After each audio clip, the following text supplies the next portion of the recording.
Pues bienvenidos a esta nueva conferencia que pueden seguirse presencialmente pero mayoritariamente online, que hoy tenemos más seguidores online que nunca, y perteneciente al ciclo de Voces de la Naturaleza, organizado por Carbrame, dirigida por José Ramón de Camps Galobar, que además se dedica a traducir obras de científicos y naturalistas extranjeros que son poco conocidos aquí y, por lo tanto, esto pone a disposición del público nacional estos libros de mucha importancia en estas temáticas que de otra forma pasarían desapercibidos. Pues bien, al empezar os comentaremos el último que ha salido de estos libros. Se llama El instinto de volver al hogar, el misterio de la migración de las especies. ¿Os acordáis, los que sois asiduos, que hemos hablado hace unas conferencias sobre la migración de las aves? Pues bien, está escrito por Bernd Heinrich, que es un científico y escritor que desde pequeño él explica que había sentido la necesidad de repetir lo mismo todos los años, que era regresar a un rincón de unos bosques del oeste de Maine, Estados Unidos, porque allí estaba su familia, él nació allí y tenía necesidad de todos los años ir al menos una vez allí. Esto le llevó a preguntarse, ¿qué bases biológicas tienen esta atracción primigenia para regresar siempre a un lugar concreto?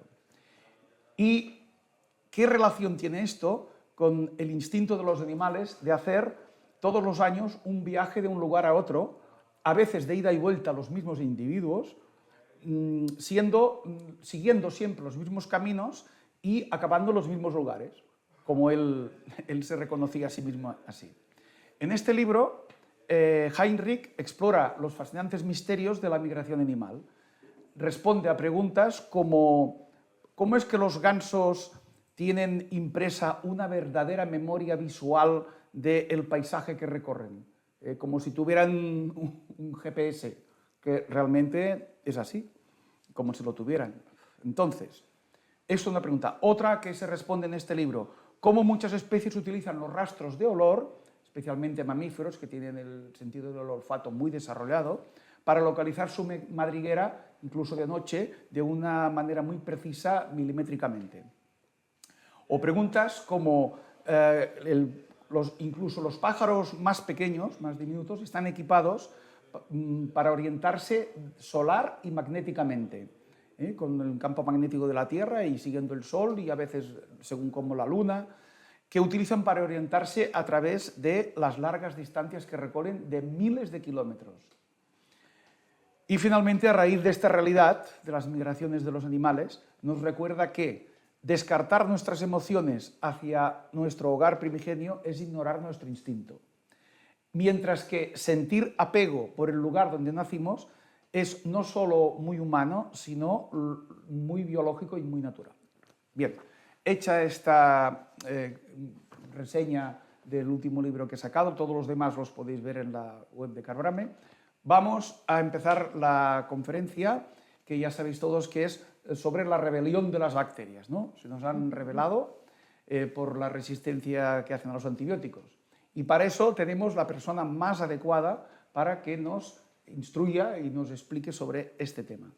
Ella es Mercè Berlanga, doctora en biología, especializada en microbiología, profesora agregada del Departamento de Biología, Sanidad y Medio Ambiente, en sección de microbiología, de la Facultad de Farmacia y Ciencias de Alimentación de la Universidad de Barcelona. Compagina la actividad docente en los diferentes grados y másteres con la investigación.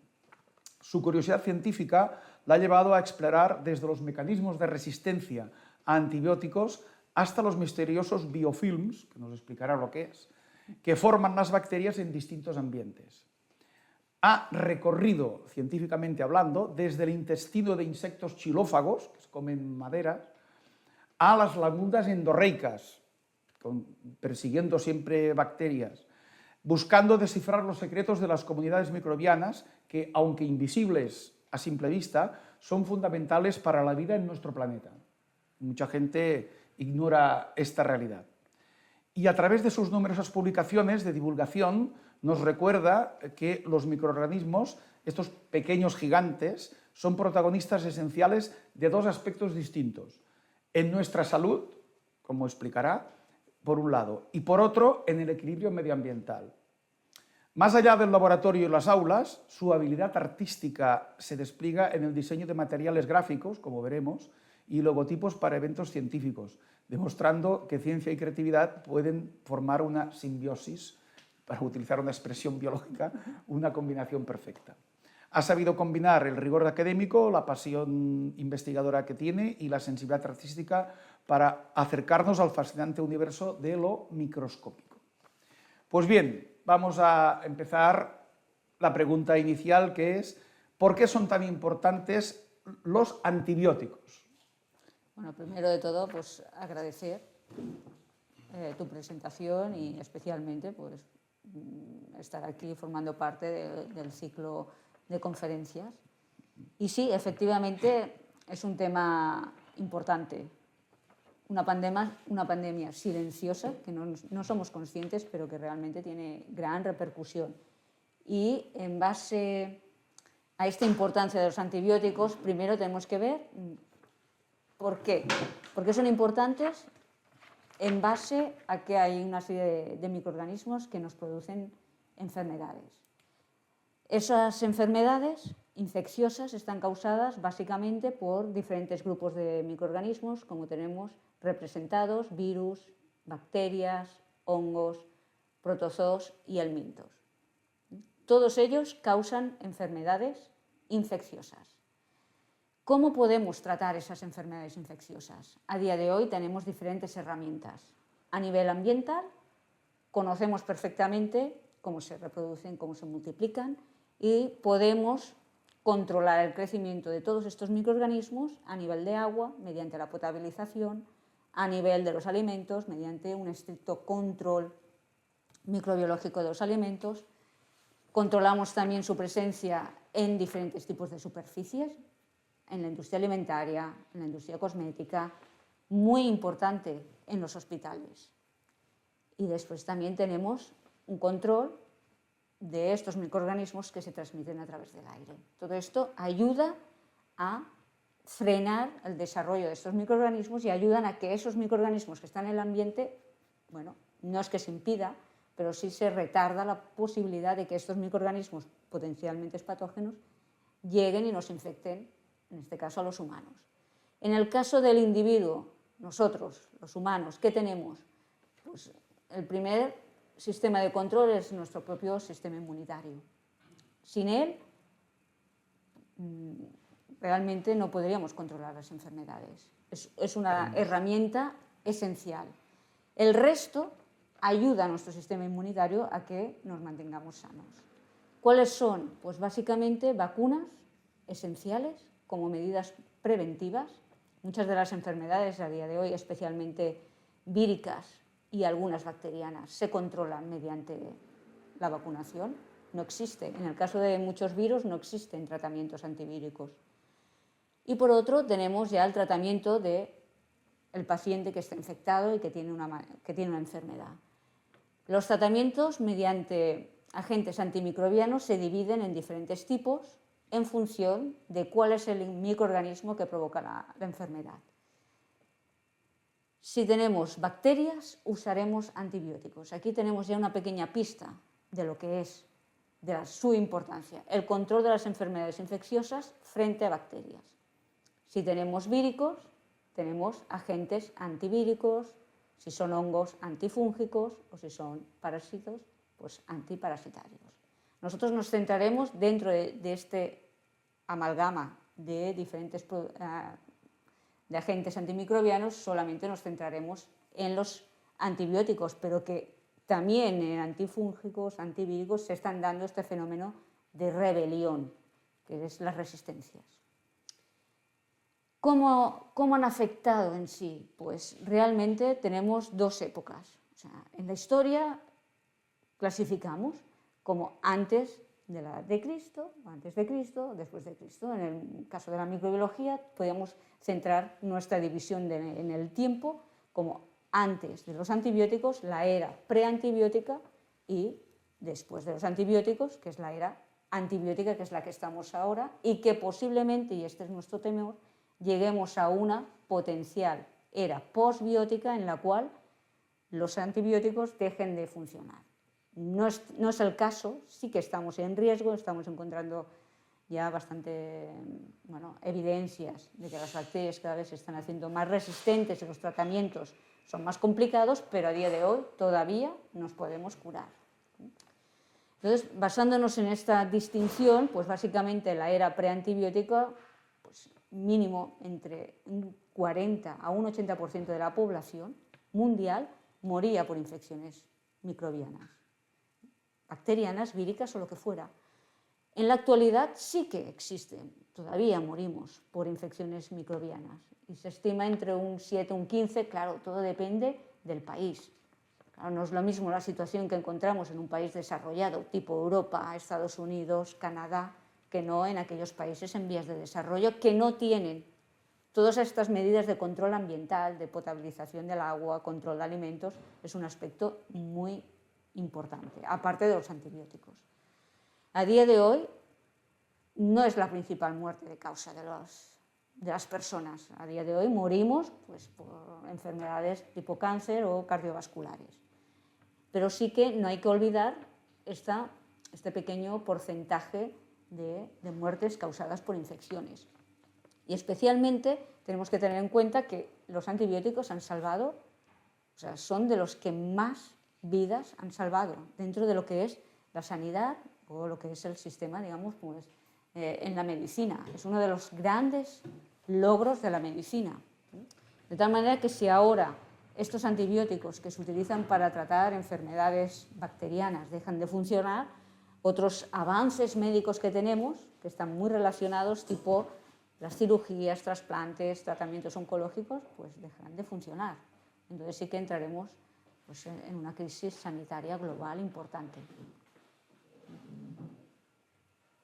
Bueno, ¿y nos puedes explicar qué es un antibiótico y cómo se descubrieron? Bueno, pues un antibiótico ya hemos comentado que es un agente, es una molécula química que se utiliza para el tratamiento de las enfermedades infecciosas. Exclusivamente es para bacterias y no para otros agentes infecciosos. Los antibióticos originariamente solamente se consideraban aquellos que eran de origen biológico. Es decir, se habían encontrado, como ahora veremos en la historia, solamente se tenían en cuenta aquellos que eran producidos por otros organismos, sin tener en cuenta otros agentes de síntesis química. A día de hoy esa definición ha cambiado y cualquier antibiótico es de origen químico, sintético o de origen biológico que tiene como actividad el control de las enfermedades infecciosas bacterianas. Entonces, el origen de los antibióticos está muy relacionado con la microbiología. Sin ello, sin el descubrimiento de los microorganismos, de las bacterias, no sería posible visualizar o intentar buscar un control. ¿Por qué? Porque antes de los antibióticos, si no se conocen que existen bacterias, ¿cómo vamos a buscar una sustancia química que sea selectivo para ellos? De tal manera que la idea de buscar agentes, de buscar medicamentos dirigidos contra las infecciones, tienen ya su origen a principios del siglo XX, que es cuando la microbiología está reconociendo, bueno, es un poco más, la microbiología es a finales del XIX, principios del XX, es cuando se empieza a aislar los microorganismos responsables de muchas de nuestras malaltías.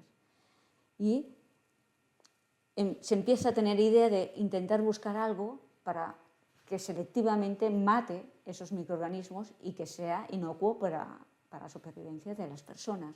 El primero que tuvo la idea fue Paul Ehrlich con el producto que denominó Salvarsan. Es un producto de síntesis química que, por eso en principio, bueno, tenemos dos productos de síntesis química, que es el Salvarsan y el Protonsil, y el primer antibiótico que consideramos como tal de origen biológico, que es la penicilina.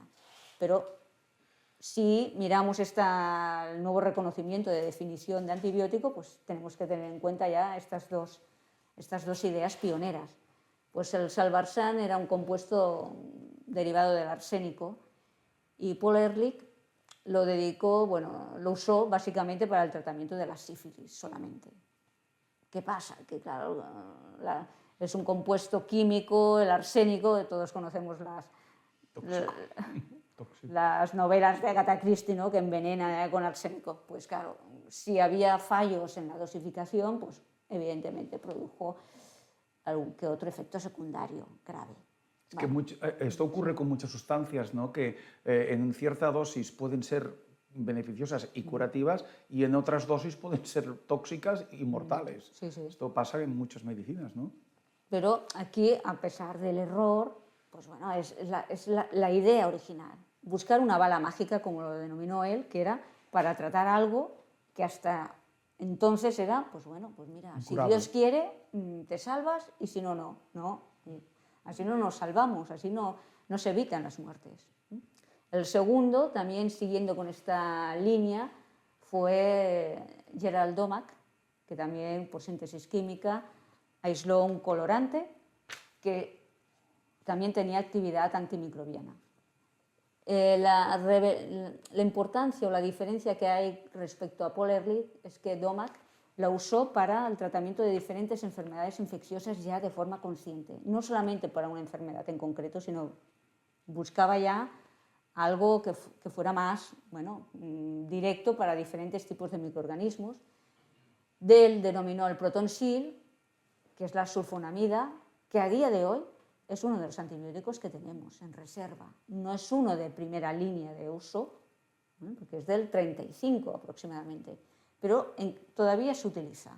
Es un antibiótico de los primeros. Y después tenemos, pues ya, la era, el que decimos era preantibiótica y la era antibiótica, la marcamos en el 41, que es cuando se comercializó el primer antibiótico de uso clínico, que es la penicilina. Y, pues, bueno, como curiosidad, aquí tenemos, pues, que esto, unas vacaciones, un moho, la espina de un rosal llevaron al descubrimiento de la penicilina. Parece es anecdótico, pero es que es así. Es así porque los hongos tienen un crecimiento, como ya vimos en la sesión anterior, tienen un crecimiento más lento in vitro, en condiciones de medio de cultivo, que las bacterias. Entonces, pues a veces contaminan los medios y si trabajamos de un día para otro no da tiempo a ver el desarrollo de estos hongos. Pero si dejamos incubar esas placas una semana, 15 días, aquella espora que cae en el medio de cultivo es posible que se multiplique. Y es lo que pasó, que durante las vacaciones pues, de Fleming pues, se contaminó, que para nosotros un hongo en una placa en bacteriología es lo peor que te puede pasar, porque se te ha contaminado, has trabajado mal. Pues para él tuvo la mente suficientemente abierta para ver que alrededor, esta es la placa clásica, su foto, alrededor de este hongo, pues colonias de bacterias no crecían, se inhibían. Entonces fue la primera vez que dijo, bueno, pues podría usarse como agente antimicrobiano, pero él no fue quien dio la aplicación de uso clínico, sino que fueron otros colegas también ingleses que dieron, bueno, pues hicieron la comercialización y a partir de la Segunda Guerra Mundial pues ya se aplicó en la práctica clínica.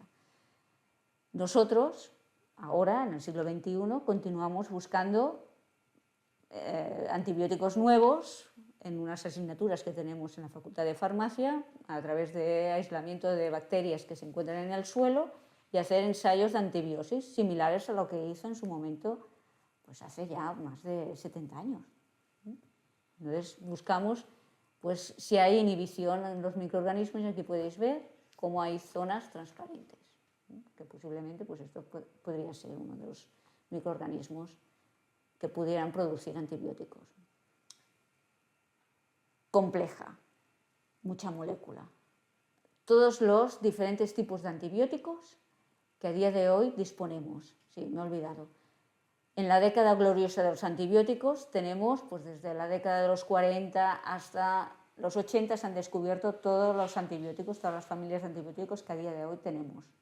Eran totalmente ofensivos, de primera línea. Todos los que tenemos ahora son modificaciones químicas de todos estos antibióticos que ya sabemos, que ya teníamos. Son defensivos, digamos. Y estamos en crisis porque, bueno, la búsqueda de nuevos antibióticos pues, es lenta. Aparte, una vez que se encuentra potencialmente una nueva sustancia que podría ser utilizada en uso clínico, tardan casi 10 años para estar seguros realmente de la eficacia y de que no tengan problemas de toxicidad. El último, básicamente, va a ser en el 2024, pero es un antibiótico conocido, acomplejado con una molécula que evita, digamos, la resistencia a este antibiótico. Pero son modificaciones a lo que ya teníamos. Y aquí es simplemente esto, pues cómo son estructuralmente estas moléculas de cada una de estas familias que tenemos, y simplemente pues recordar que hay básicamente dos tipos de acciones, unos que matan, los que son en verde, y otros que inhiben su crecimiento, el desarrollo de los microorganismos. Sí. Muy bien. ¿Y por qué cuando tenemos una infección los antibióticos sirven para curarnos? ¿Y por qué solo cuando es infección bacteriana? ¿Nos lo puedes explicar? Sí, pues es interesante porque precisamente esa bala mágica que buscaba Ehrlich, que tenía efectos tóxicos, como se vio, la gente que lo tomó, pues los antibióticos actúan selectivamente sobre los microorganismos bacterianos porque actúan sobre dianas específicas, estructuras que o bien solamente están presentes en bacterias o bien o son diferentes a las que encontramos en la célula eucariota que somos nosotros. Por ejemplo, estructuras exclusivas de las bacterias y que no se encuentran en la célula animal, pues son todos aquellos antibióticos que actúan sobre la pared. La célula animal no tiene pared, con lo cual son antibióticos que son seguros porque no encuentran otras dianas donde actuar. Si no está la pared, no hacen nada, son inocuos. Otros antibióticos actúan sobre lo que denominamos la síntesis de proteínas a nivel de ribosomas. Nosotros, la célula eucariota, también tenemos ribosomas. También sintetizamos proteínas, pero la estructura de esos ribosomas son diferentes a los de nuestras células, con lo cual también es una diana muy selectiva.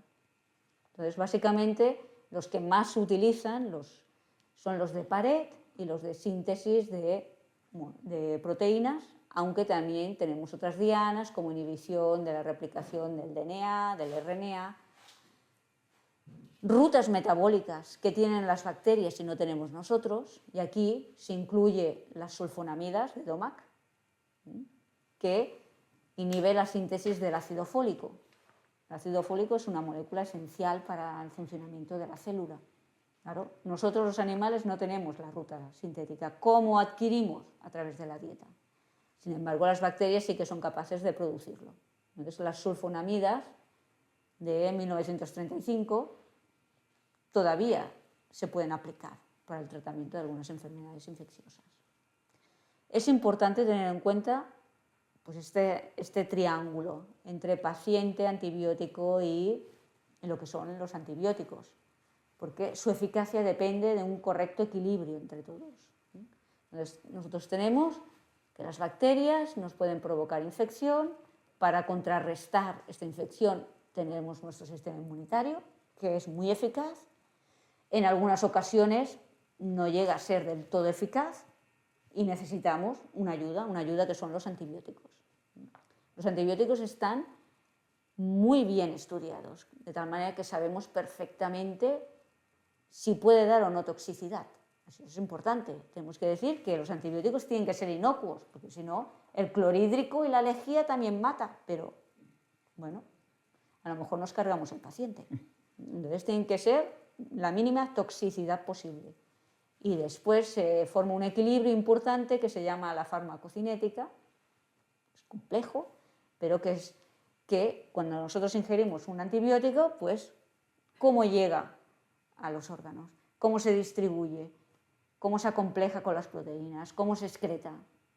Porque eso es importante, porque todos estos elementos determinarán qué concentración de ese antibiótico que hemos ingerido se distribuye homogéneamente por todo el cuerpo. Tenemos una infección en el dedo, pero todo el cuerpo tiene la misma concentración. Eso es importante, pues, para que puedan actuar contra las bacterias. Y por tanto es esencial, una de las medidas que después insistiremos, es el correcto uso de los antibióticos. Tenemos que tomar las dosis que nos indica, pues, el médico, el prospecto, y el tiempo de tratamiento. Es esencial. Me tomo cada 6 horas, ¿qué más da? Pues cada 8. No, porque la concentración tiene que ser la justa en todo el cuerpo, si no, no eliminaremos los microorganismos. Entonces, es esencial el cumplimiento. Atención que tenemos microorganismos. Como muy bien ha dicho Albert, parte de nuestra salud depende de nuestra microbiota. Esto es un ensayo de microbiota intestinal en individuos sanos después del tratamiento con 3 antibióticos. No es habitual. No es habitual, esto es un tratamiento muy bomba, muy exagerado, con 3 antibióticos. Pero la idea es que en el intestino tenemos bacterias. Y aquí la idea es que los antibióticos también dañan a nuestras bacterias. No disciernen entre el patógeno, que es el malo, y las buenas, que son las que tenemos. Por eso es importante no automedicarse, porque los antibióticos dañan nuestra propia microbiota y eso nos puede afectar en la salud. En este ensayo, realizado con mecanismos moleculares de secuenciación, que no entraremos, pero si después hay tiempo y alguien tiene interés, pues no tengo ningún inconveniente en explicar cómo se hace. Esta es la microbiota que tenemos o que tenían estos pacientes, estos individuos al control. Después de 4 días baja muchísimo la diversidad y tarda como más de 1 mes, casi 2, en recuperar la diversidad que tenía al inicio. O sea, atención, antibióticos sí, pero solo cuando se necesite. Para mejorar este estado, pues se recomienda ahora lo que son los probióticos, el consumo de probióticos. Bien, y entonces la resistencia a los antibióticos es un problema actual. ¿Ya nos encontramos con este problema? Pues realmente no es un problema que nos sorprenda. Es cuestión de tiempo. Tenemos, por ejemplo, en este caso, la penicilina en el 41. En el 47 ya habían cepas. Ya se detectaron a nivel hospitalario, pues, bacterias que eran resistentes. Quiere decir que de forma natural las bacterias se rebelan. Es una forma de supervivencia. Que tarden 2, 4, 10 años, acaban existiendo. Y es un fenómeno, o sea, desde el momento en que se utiliza un antibiótico, es cuestión de tiempo en el que aparezcan. El problema no es esta idea, que seguro ya se tiene desde el inicio. El problema es la evolución de las resistencias, que en 20 años, pues, la cantidad de microorganismos aislados resistentes se ha incrementado de forma exponencial. O sea, ya ha explotado. O sea, no es una bacteria, es que ya muchas de las bacterias que infectan a los pacientes ya tienen estas resistencias. Y aquí hay un ejemplo aquí es una estadística de la Agencia Europea, un antibiótico, una cefalosporina que actúa a nivel de la pared, de esos antibióticos que hemos dicho que eran selectivos, uno de los más seguros porque la estructura de la pared nosotros no la tenemos, una de 3ª generación, que ya son modernos, 2003 mapa prácticamente toda Europa verde, con menos de un 1% de resistencias, entre el 1 y el 5, 20 años después, zonas en rojo o en naranja. O sea, el incremento es espectacular, es muchísimo. O sea, en pocos años ha habido un incremento elevadísimo. Y aquí es donde ahora está la preocupación, porque se considera ya que es una de las 10 amenazas que tenemos en la humanidad. Las otras es la sida, el cambio climático, pues el dengue, enfermedades emergentes, pero una de estas 10 importantes ya son las resistencias. Es tan importante que a día de hoy 1,3 millones de personas han muerto por bacterias resistentes. Ya no solo que sea por infecciones y que no se hayan podido tratar, 1,3 millones. 24.000 muertes en España solo.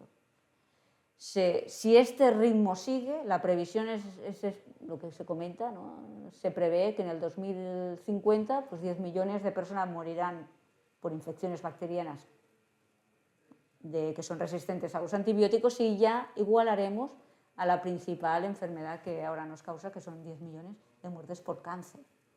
Entonces, sí, realmente existían, pero es ahora cuando el impacto comienza a ser ya muy serio. El impacto de las infecciones, pues básicamente el incremento de la mortalidad. Evidentemente, en el siglo XXI no podemos permitir, con el conocimiento tecnológico y el conocimiento que tenemos de los microorganismos, que no sean eficaces esta herramienta. Las hospitalizaciones más prolongadas requieren costo más sanidad, porque el paciente queda más tiempo retenido ahí en el hospital. Se utilizan antibióticos más costosos no de producción, sino más costosos para la salud también del paciente, porque suelen ser un poco más tóxicos, y son antibióticos que solamente se utilizan en casos específicos. Bueno, y luego pues problemas con un envejecimiento de la población, que además de las infecciones pueden tener otros problemas de salud, y todo agrava, y es importante. Bueno. Pues sí que estamos bien. Y a ver si haces que entendamos cuál es el mecanismo por el que una bacteria se hace resistente a un antibiótico. Pues sí, es muy interesante, porque con toda la batería de antibióticos que tenemos, pues básicamente hay 3 tipos de resistencia, de mecanismos que llamamos biológicos. Uno, muy importante, es la permeabilidad. Los antibióticos tienen que penetrar en el interior del microorganismo, de la bacteria, para ejercer su acción biocida. Claro, si no entran, o lo poco que entra lo expulsan, claro, pues ya deja de ser eficaz. Otro caso sería la modificación de la diana. ¿Qué quiere decir esto? Pues que muchos antibióticos actúan, por ejemplo, a nivel de ribosoma. Si esa estructura, que el ribosoma es, pongamos que es esta estructura y viene el antibiótico y se une bien, si el ribosoma cambia así, ya no entra el antibiótico y ya no lo inhibe. O bien por enzimas que cortan, modifican la estructura del antibiótico y también dejan de ser eficaces. 3 mecanismos que no son exclusivos. Cuantos más mecanismos biológicos presente una bacteria, más difícil será el tratamiento. Y aparte de estos mecanismos biológicos, estos mecanismos biológicos tienen una base genética. Y en la base genética pues tenemos cambios en el material genético del individuo, que son mutaciones. Eso también tenemos nosotros. Eso es de forma espontánea, ¿no? El material genético cambia. Lo que es más grave es toda una serie de mecanismos de transferencia que denominamos horizontal, que tienen lugar entre diferentes tipos de individuos. Y que transferencia horizontal es como un símil, para que se entienda, creo yo que se entiende mejor, es un equivalente a el intercambio de recetas de cocina. Yo sé una, te la paso a ti, pero además te digo exactamente cuál es el truqui para que salga bien. Pues eso es lo que pasa entre bacterias. Estos cambios, esta transferencia de genes, pues se dan mediante 3 mecanismos. Bueno, no entraremos, denominaremos el nombre, ¿no? Que sería la transducción a través de virus que infectan bacterias, la conjugación, que es a través de un material genético que denominamos plásmidos, o bien la transformación, que es recoger DNA libre del medio y lo capta la bacteria. Entonces, estos tres mecanismos genéticos son la base de lo que hemos comentado de los mecanismos biológicos que hemos visto de permeabilidad, expulsión, enzimas o cambio de la diana. ¿Y de dónde vienen estos genes de resistencia? Claro, la materia no se crea ni se destruye, ¿no? Dicen los físicos. Pues en el caso del mundo microbiológico, el origen de estos genes que codifican para resistencia a los antibióticos están en aquellos microorganismos que producen estos antibióticos. Claro, ellos producen un antibiótico, evidentemente tienen que tener el antídoto para no morir. Con lo cual, estos genes son los que se han ido transmitiendo a otras bacterias que pueden ser patógenas y pueden causar estos problemas en los individuos. Aquí tenéis pues, diferentes tipos de microorganismos y cuáles son los antibióticos que produce. Tenemos el Penicillium notatum, que es el de la penicilina, pero tenemos otros importantes como, ¿dónde está? Aquí, el Streptomyces griseus, que es el que tenéis en esta imagen, que fijaros que tiene un aspecto como de hongo y por eso se llama Streptomyces. Myces, el sufijo hace idea a hongo, pero si miramos la estructura de la célula es una bacteria. Micólogo es el que estudia los hongos. Exacto. Sí, pues así es. Y ahí viene la palabra. Pero es porque cuando lo hicieron crecer tenía esta morfología, pero que ahora ya conocemos que ya no es una célula eucariota, sino que es una bacteria. Muy bien. ¿Y cómo podemos saber que una bacteria concreta, una especie o una cepa, no sé, una en concreto, se ha hecho resistente a un antibiótico? ¿Cómo lo podemos saber? Existen diferentes metodologías. La más extendida a nivel hospitalaria es lo que se conoce como antibiograma. El antibiograma consiste, y es muy intuitivo, aquí en esta imagen yo creo que queda reflejado realmente cuál es una bacteria. La bacteria es lo que ha crecido aquí, en el fondo. Y estos puntos son antibióticos, son discos de antibióticos. Así intuitivamente, pues aquí tenemos una bacteria resistente y una bacteria que es sensible, mayoritariamente. ¿Cuál pensáis que es la sensible? Esta. Está aquí. Porque ha inhibido el crecimiento a su alrededor. Exacto. El antibiograma consiste en que el antibiótico que está contenido en el disco difunde por el medio. De tal manera que, claro, aquí las concentraciones muy altas, va disminuyendo hasta que llega un momento en que es tan baja que ya permite el crecimiento. Entonces, mirando los halos de inhibición, es así como se conoce, midiendo este diámetro, pues si es más de 18 milímetros, consideramos que es sensible. ¿Que mide menos? Depende del antibiótico, hay tablas, pero de forma genérica. Pues menos de 18 se considera resistente. Fijaros que aquí prácticamente no hay halo, aquí no hay nada de halo. Entonces es una técnica muy fácil, rápida, que solamente se realiza en aquellos pacientes en los cuales después de 3 o 4 días no ha mejorado la sintomatología, no es de rutina. Esto solamente se hace cuando el paciente no mejora. Entonces, antes de hacerlo también se le pregunta, oye, ¿te has tomado las dosis, las 3 que te dice el prospecto? ¿O has dejado de tomarlo? Porque claro, a veces no funciona el tratamiento pues porque no incumples la dosificación e incumples también los días de tratamiento. Es muy frecuente que uno dice, no, ya me encuentro bien, por tanto ya no me tomo más. Claro, es y que tenía que tomar 7 días. Hasta al tercer o cuarto día, ya si va bien, ya notas mejoría. Pero claro, ahí todavía es una lucha.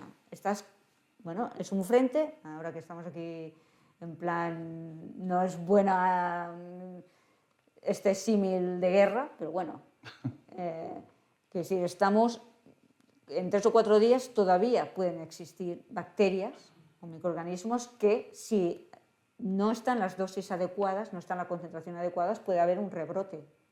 Entonces volver otra vez a tener una infección. Entonces, es un sistema fácil de ver si realmente están o no, son resistentes o no. Y entonces, si hay resistencias, pues se le cambia el tratamiento, claro, evidentemente. ¿Y por qué se han generado estas resistencias a los antibióticos? ¿Hemos hecho algo incorrecto todos? Pues básicamente hemos hecho un mal uso de los antibióticos. Entonces, tenemos diferentes nichos, secciones, hábitats, como lo queráis llamar, que en principio siempre se han estudiado de forma independiente. Tenemos la población, qué ha pasado en la población a nivel hospitalario, a nivel ambiental, a nivel de agricultura y ganadería, y lo tenemos que ver todo como un todo, porque los microorganismos se distribuyen en los diferentes ecosistemas. Sí que es cierto que a nivel hospitalario ya se era consciente desde hace tiempo de la presencia de resistencias, porque en un hospital es evidente que tiene que haber esta presión selectiva.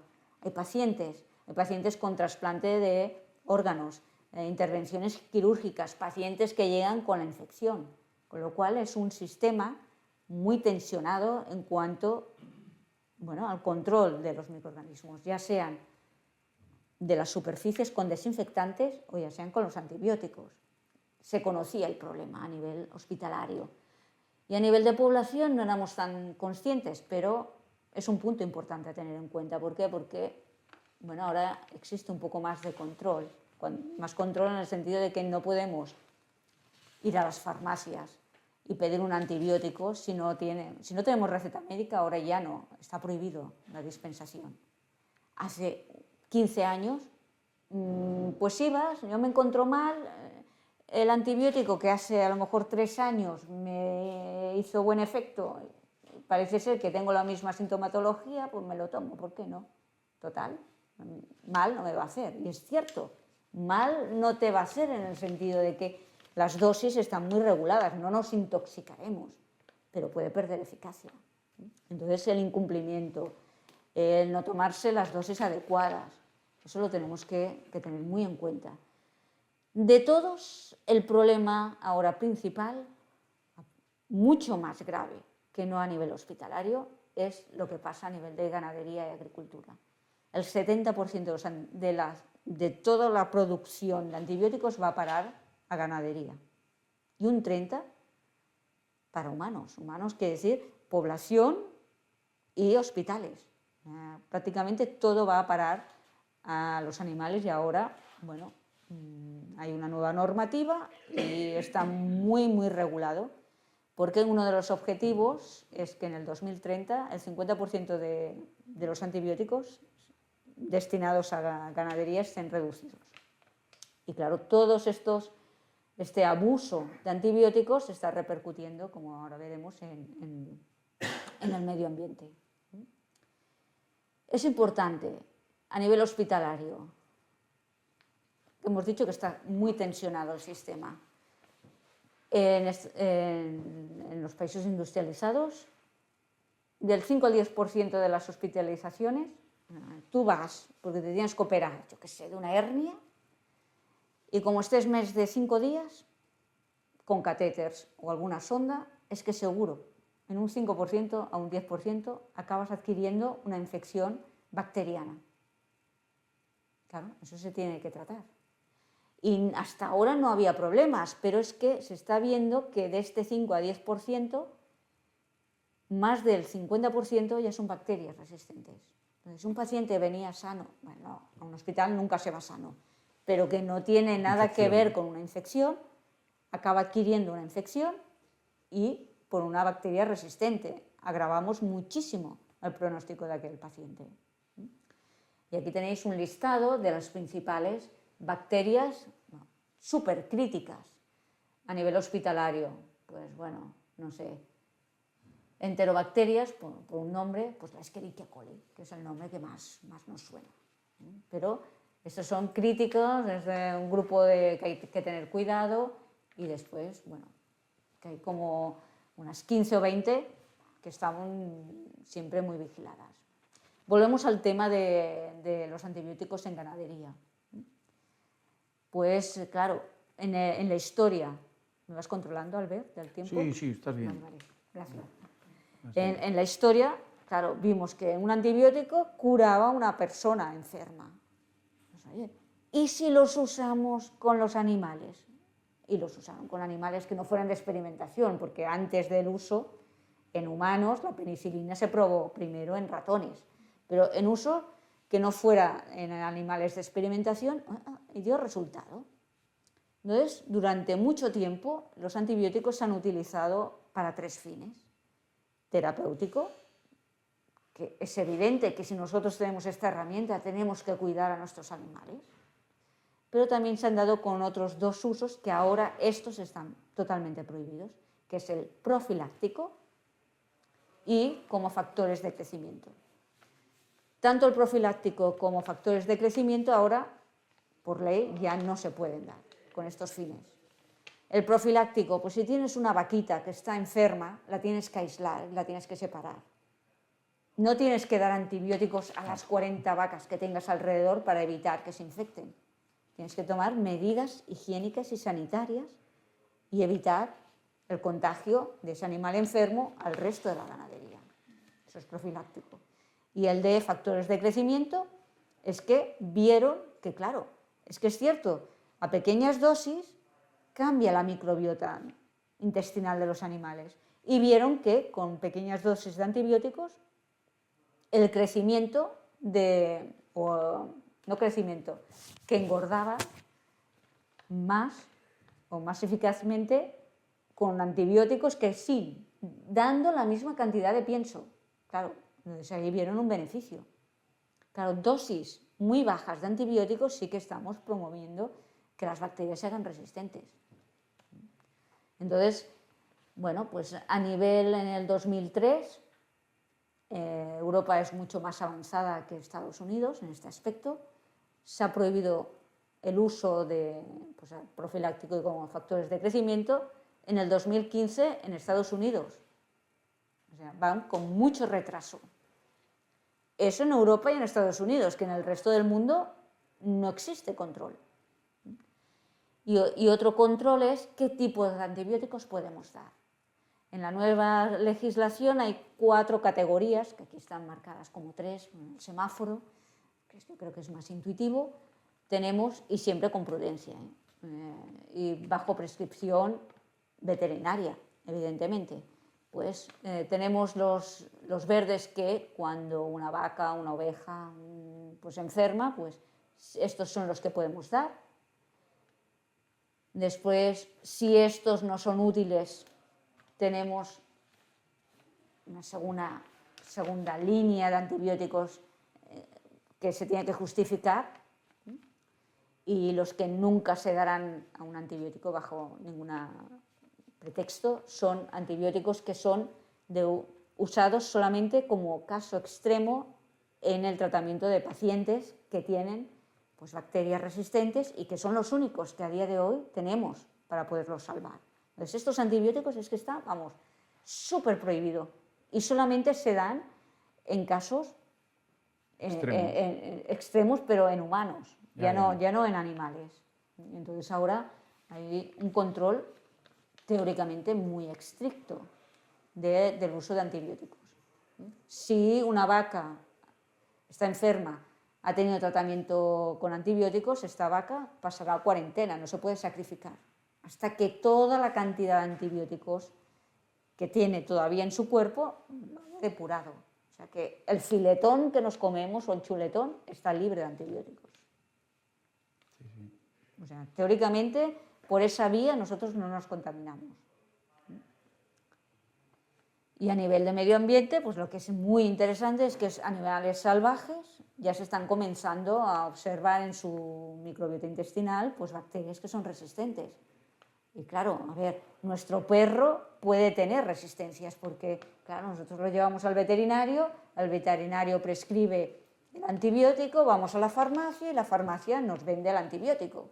Pero, claro, aquí pues un erizo, pues lo que sé, un hurón o cualquier ave rapiña o los jabalíes no se toman las pastillas.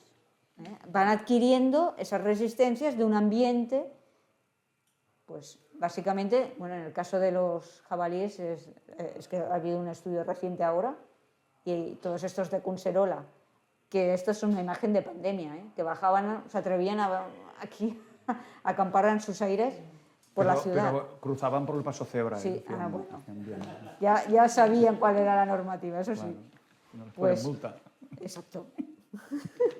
Tenían, bueno, ya se ha observado que tienen un incremento importante de genes de resistencia a los antibióticos. Entonces, claro, pueden ser un reservorio, porque es que ninguna de las tres, ni el hospital, ni el ambiente, ni ganadería, es que no estamos aislados. Las bacterias viajan de un sitio a otro. Entonces, eso puede llegar a ser un problema. Bueno, y a ver, ¿no nos das un hálito de esperanza? ¿Tiene solución el problema de la resistencia a los antibióticos? Bueno, sí. Tenemos que ser un poco optimistas y sí que se puede hacer. Se puede hacer con control a nivel veterinario, pues a nivel humano, digamos, prescripción solamente médica, dispensación solamente con receta médica. Se pueden prevenir las enfermedades infecciosas investigando y vacunándonos. O sea que ahora también la prevención mediante vacunación es una herramienta esencial y ahora estamos en una época antivacuna importante. Ha habido hace poco un brote de sarampión, que dices, sarampión ya es una enfermedad vírica que ya está bastante controlada. De hecho, en el 2018, estamos al 25, la OMS dijo que el sarampión sería una enfermedad erradicada. De momento, como erradicada, tenemos de enfermedad vírica la viruela. La viruela en el 75 ya se dio por acabada, gracias a campañas masivas de vacunación. Entonces, es imprescindible que continuemos vacunándonos y investigando en nuevas vacunas para diferentes agentes infecciosos. Entonces, es prevención, investigación, pues formación, hay que formar, pues, o comunicación. Aquí tenemos las dos, sesiones como esta, gente interesada en el tema de las resistencias, pues que aprendan que tenemos un problema que puede llegar a ser grave. Entonces, si nosotros nos concienciamos, hablaremos con nuestro vecino, con nuestro tío, con nuestro hermano y le diremos, oye, cuidado con los antibióticos. Entonces, es importante el boca a boca entre nosotros mismos. Nosotros podemos contribuir a que se haga un buen uso. Y luego, pues, claro, el control y vigilancia es lo que hemos comentado, que es esencial. Y así como medidas, pues, que solo se deben tomar cuando están recetados por un profesional, un médico, porque la sintomatología puede ser similar, claro, pero el agente infeccioso puede ser diferente. Aquí, claro, el médico ahora, aparte de tener más conocimientos que hacer, evidentemente como todos en ciencia progresamos, pero es que tiene una herramienta esencial que es la epidemiología. Si en una población todos tenemos como mucosidad, tos, malestar, a ver qué está pasando en Barcelona ahora, pues hay una epidemia de gripe. Pues lo más probable es que ese paciente, cuando va al médico, tenga gripe, porque es lo que está abundando. Entonces, pues no es necesario dar un antibiótico para este paciente. Porque sería totalmente ineficaz. No, es que no sirve de nada. Entonces, claro, el médico te tiene que decir que esa sintomatología previsiblemente es por una infección bacteriana o vírica para poderte recetar lo que más convenga. Insistir en la dosificación. Los antibióticos que sobran se deben entregar a los puntos SIGRE, que se llama en las farmacias, que son antibióticos, pero cualquier fármaco que está caducado se entregan allá y entonces se hacen un reciclaje seguro, porque si los antibióticos los tenemos allá, claro, hay tentación, si lo tenemos en el botequín te puedes automedicar. ¿No? Y no tirarlos en las... No tirarlos porque eso se deshacen y llegan al medio ambiente. Claro, o sea, hay que llevarlos a la farmacia. Claro, exacto. Así sería una forma Ayudar. de ayudar a evitar la contaminación ambiental. Importantísimo el control veterinario de los antibióticos, que aquí, bueno, en principio se empieza, o sea, a día de hoy es más que el problema humano, es en animal. Y nada, seguir las medidas higiénicas. O sea, es que no tenemos que olvidar potabilización, control del agua, lavarnos las manos, vacunarnos. Todo eso son herramientas que tenemos para poder ayudar a las resistencias. Y ya como coda o como final, pues estamos en una carrera evolutiva donde las bacterias llevan ventaja, a priori, pero siempre hemos conseguido nosotros, hasta ahora, otro antibiótico que sea eficaz. Esperemos que continuemos así. El futuro de la medicina moderna, esto es un poco dramático, pero es para concienciar, depende de cómo gestionemos hoy nuestro arsenal antibiótico. Aquí tenemos una imagen de la Facultad de Farmacia y aquí pues nuestras queridas bacterias. Se están cachandeando las bacterias. Claro, porque nosotros contraatacamos y ellas saben siempre, es una lucha continua entre ellas y nosotros, pero bueno, en el fondo la gran mayoría son buenas. No sé si os habéis fijado en la primera imagen, solamente hay unos 1.400 microorganismos patógenos para los humanos. No es nada, eso no es nada con la cantidad de diversidad que hay de bacterias, virus y hongos y de... Más del 99% de bacterias no son patógenas. No, muchísimo, sí. El 99,9 o algo así. Sí. Pues con esto... Muy bien.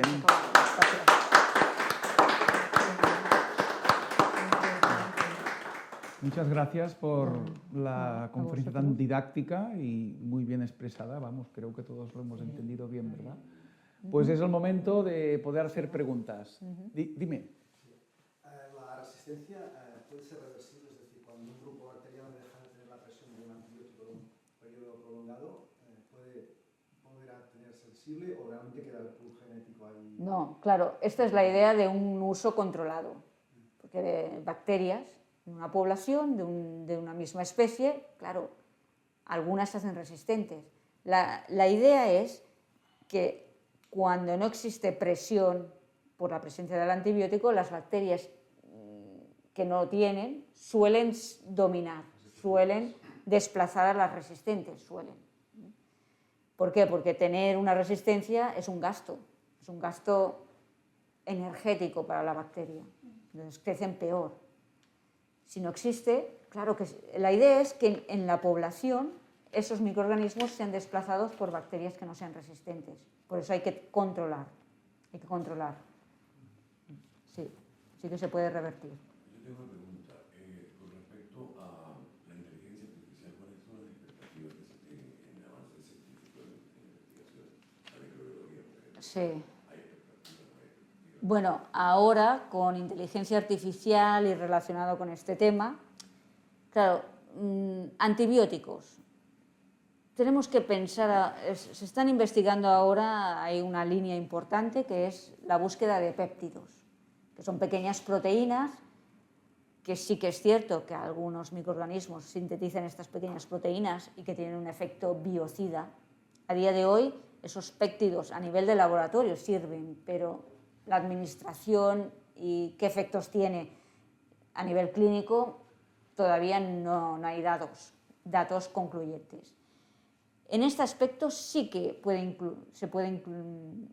podemos ayudarnos a la inteligencia artificial porque puede generar centenares de péptidos rápidos y luego, pues claro, hacer una previsión de si serán o no funcionales. Entonces te ahorra mucho tiempo de trabajo. Sí que se están haciendo estudios, pero claro, es que desde el momento en que encuentres una potencialmente que sea útil, hay que hacer muchos ensayos hasta que se administra para tratar a las personas. Son muchos años. Pero sí, evidentemente, claro que puede ser una ayuda, porque son rápidos. Es que tú intentar diseñar moléculas nuevas, pues cuesta, porque ellos es diseñarla, te diseña centenares y luego además te hace una simulación. Entonces, sí, sí que puede ayudar. ¿Alguna otra pregunta? Con los antibióticos sintéticos, que no han existido nunca en la naturaleza, ¿hay el peligro de que queden ahí, que no se degraden? O sea, ¿cómo puede pasar con otras moléculas sintéticas? Porque no hay ningún organismo que sea capaz de degradarlos y que queden ahí. No, si el problema está en la cantidad, porque los antibióticos, aunque sean naturales, están en el medio, siempre han estado. Entonces, uno sintético, pues También sí se que degrada. se pueden hidrolizar, porque nosotros nos tomamos, por ejemplo, las quinolonas, que es un antibiótico sintético, que la base, bueno, es el ácido, la ciprofloxacina, supongo que os suena más, que se hace para tratamiento de enfermedades urinarias. Claro, esto lo ingerimos y se va modificando también a nivel de intestino, se absorbe, pasa al torrente sanguíneo, el riñón depura y el hígado también. Sí. Las moléculas estas se acabarán degradando también en el ambiente, ¿no? Podrían acabar degradándose. Sí. Lo que pasa es que, claro, si hay mucha presión selectiva, en el ambiente estamos seleccionando aquellas que se hacen resistentes a estas. O sea, no es tanto problema si permanecen o no, porque a día de hoy hay ensayos en la desembocadura del Ebro, en cualquier río, es que cuando depuran las aguas se quita la materia orgánica, pero todos los medicamentos que tomamos la población están ahí. Sí, la pregunta era al revés, es decir, a mí lo que me preocupa es que realmente no se lleguen a degradar, eso es lo que me preocuparía. Bueno, pueden perdurar en el tiempo, pero o sea, el problema está en la cantidad. Yo tengo entendido que lo que a diferencia de unos antibióticos sintéticos de otros es lo que tardan en degradarse, pero creo que todos se degradan a la larga. O sea, es lo que tengo entendido. Sí, se acaban degradando, pero... Se acaban degradando. Lo que Pero- dice ella, ahora depende, si hay una parte por millón es una cosa y si hay muchos es otro problema. El problema de cualquier antibiótico que ahora a día de hoy ha sido, el problema es el uso excesivo, porque antibióticos siempre ha habido. Claro. Hace 20 años tomábamos antibióticos, pero es que la crisis está siendo ahora. Ahora porque es que hay tanta cantidad que claro, la mayoría de poblaciones bacterianas se están haciendo resistentes, entonces no hay este relevo. Y puede llegar a ser una situación crítica, en el que, como aquí en Domac, por ejemplo, con la sulfamida, trató a su hija. Se hizo una pequeña herida en la mano y los médicos decían, mira, la única solución es cortar, amputar. Y él dijo, hombre, y probó con su propia hija la sulfamida y dio resultado. O sea, es que cualquier infección de nada, que ahora no le damos importancia, pues hombre, es que puede ser grave. Claro. ¿Más preguntas? Una cosa, eso que has comentado del ganado vacuno y todos los demás que comemos, podemos estar tranquilos que los controles son bastante estrictos. Un compañero mío trabaja en una empresa de estas muy grande y me dijo que está agobiado de la cantidad de controles, lo que nos dejó, lo que me dejó bastante tranquilo. O sea, en principio sí, ¿no? En principio, si siguen la normativa, es así. Sí. Claro, si hay alguno que se escape por picaresca, no, pero no es la mayoría, es un control muy estricto. Ayer hubo la noticia, yo lo oí por la radio, de una vaca en Gerona, un ganadero que tenía 240 vacas, habían detectado una vaca y aislaron dieron 12 más positivo y tiene que matar las 240 vacas. Eso ayer. Sí, hay muchos, hay muchos controles. Sí. En Gerona. No lo digo porque a veces se oyen mensajes así, que nos comemos porquería y tal. No. Yo, los casos que conozco, me dicen que los controles son, bueno, como eso que dices tú, súper estrictos. En ese aspecto la legislación europea tenemos que estar seguros porque sí que hay muchos controles. Decías que primero se empezaron a controlar en Europa y después en Estados Unidos, Sí. pero también en China, Japón y esos sitios también hay controles, ¿no? Pues mira, en China, en Latinoamérica dan, o sea, el principal país productor y consumidor es China ahora. Bueno, ya, la población... Bueno, claro. pero no tienen el control estricto que tenemos nosotros. Y claro, y en Latinoamérica, lo sé porque tengo mis estudiantes que siempre se van a Cancún de fin de curso, es que van a cualquier farmacia, piden antibióticos de ultimísima generación y se los dan. Que también no sé para qué quieren pedir ellos, pero en fin, el caso es que dicen, no hay ningún problema, dispensan antibióticos como aquí hace 30 años. O menos también, ¿eh? O menos. Sí, sí. No, quería ser un poco Optimista. Bueno, sí. La cuestión es que si nosotros podemos ayudar, y evidentemente es nuestra obligación, pero si el resto del mundo Ya. no tiene cuidado, con la globalización ahora es que cualquier bacteria, bueno, en el clínico hay una aislada, en el departamento de microbiología, una Escherichia coli que es resistente a todo. De hecho, el paciente murió, porque no tenían nada y venía de un viaje a la India. O sea, es que Sí. la dispersión es global. A ver que no se os escape esta, ¿eh? No, Escherichia. está en el congelador. Porque si no- Está en estudio, pero Ya. está ahí. También por televisión los reportajes de Jordi González, periodista, creo que era Jordi González, ¿no? Que también fue a Sudamérica, a Medellín, y cogió una bacteria y estuvo 3 meses en coma, Sí, en la UCI y en coma. que puede ser. Que no había manera. Sí. Eso es complicado. Porque claro, los que tenemos de último recurso también son un poco tóxicos. Claro. Por eso están ahí en ultimísimo recurso. Claro, si te tomas y es tóxico para el riñón y el hígado. Empeora todo. Claro, es como los pacientes que tienen tuberculosis. También es una de las enfermedades que ha costado muchísimo tratar y que de hecho cuesta ahora. La tuberculosis son tratamientos de 3 antibióticos o 3 fármacos, 3 meses, de 3 a 6. O sea, claro, destrozas todo. Porque es una bacteria que tiene una pared muy gruesa, muy difícil de que penetren los antibióticos. Aparte, en el pulmón, con mucosidad, que forman como granulomas, con lo cual la permeabilidad es muy baja. O sea, es súper difícil. La tuberculosis, la solución es lo que decías, de que hubiera una vacunación masiva.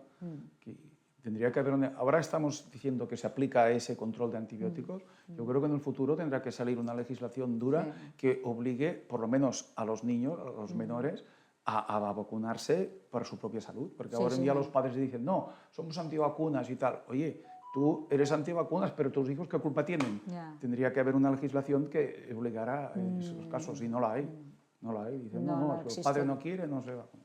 Y claro, el hijo, si el resto vacunamos, claro, no pasa nada. Se aprovechan de eso. Dicen, no pasa nada, pero si todos dejamos de vacunarnos, pues claro, habrá más gente susceptible y el peligro pues Yo lo he oído en tertulias de la radio y así, que sale alguien, no, es que mi hijo no le he vacunado absolutamente de nada y está más sano que todo. Hombre, claro, porque todos los demás se han vacunado y no dejan que se propague, pero cuando alguien pues viaja o hace algo así y se coge, entonces, ¿qué culpa tiene? Y no dejan dar esos mensajes libremente. El moderador dice, oye, hay que respetar la opinión de todo. Oiga, la opinión, que opine lo que quiera, pero la salud de los niños tendrían que impedir esos mensajes que son contrarios a la evidencia científica. Pero no, dicen que... No, es que es un riesgo para sus hijos y para el resto de la población.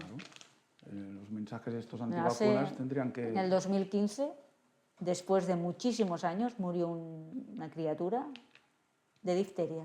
Difteria es una enfermedad bacteriana que hay vacuna desde hace 50 años. Toda la vida. Y claro, el niño no estaba vacunado. Se infectó, no había remedio, porque la difteria el problema no es el microorganismo, es la toxina que produce. Claro, por muchos antibióticos que demos, Por la eso- toxina no la inactiva. Por eso digo, este niño, ¿qué culpa tenía de que sus Nada, padres pues, no fueran pues claro, antivacunas? o Oye, sea, fue el usted- primer caso. Claro, dicen, no, es que hay que respetar la libertad de opinión. Oiga, opine lo que quiera, pero no deje enviar estos mensajes que son totalmente contrarios a la salud de los que no tienen culpa de eso. Eso no tiene que dejarse difundir lo que sea falso. Sí, sí. Hombre, claro. Que a partir de un 15-20% de antivacunación ya se descontrola. Claro. Claro, y se dejan decir los disparates más grandes. Bueno, no hace falta recordar la época del SARS-CoV-2 y el Ya. COVID-19, que ahí se decía cualquier disparate, que si microchips, y no sé, la gente se lo creía.